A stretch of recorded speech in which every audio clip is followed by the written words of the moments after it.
एक बार भगवान विष्णु गरुड़ पर सवार होकर कैलाश पर्वत पहुँचे।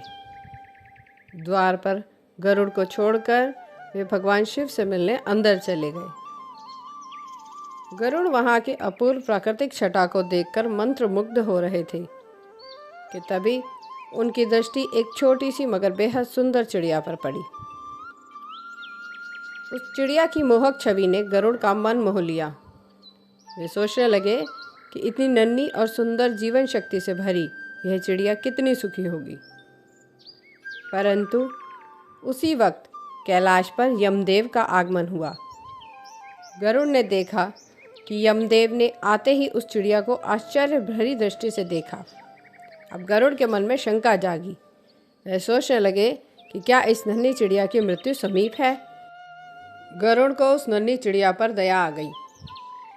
उन्होंने उसे बचाने का फैसला किया। वे उस नन्ही चिड़िया को अपनी चोंच में उठाकर हजारों कोस दूर एक घने वन में छोड़ आए, जहाँ पर उसे कोई भी हानि नहीं पहुँचा सकता था। इसके बाद वे कैलाश वापस लौट आए।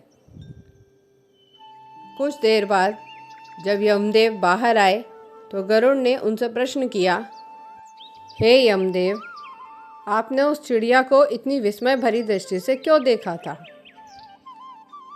अब यमदेव मुस्कुराए और बोले, गरुड़, जब मैंने उस चिड़िया को कैलाश पर देखा था तो मुझे आश्चर्य हुआ था, क्योंकि उसकी मृत्यु तो आज एक सुदूर वन में एक नाग के द्वारा होनी थी। और मैं सोच में पड़ गया था कि यह यहाँ कैलाश पर कैसे पहुँची। पर अब मुझे समझ आया कि विधि के विधान के अनुसार तुमने स्वयं उसे वहाँ पहुँचा दिया जहाँ उसका अंत निश्चित था। गरुड़ स्तब्ध रह गए। वे समझ गए कि मृत्यु को कोई नहीं टाल सकता, चाहे कितनी भी चतुराई क्यों ना कर ली जाए। इस कहानी से हमें शिक्षा मिलती है, मनुष्य सोचता कुछ है परंतु होता वही है जो विधाता ने तय किया है। इसी सत्य को कृष्ण कहते हैं, करता तू वह है जो तू चाहता है, परंतु होता वह है जो मैं चाहता हूँ।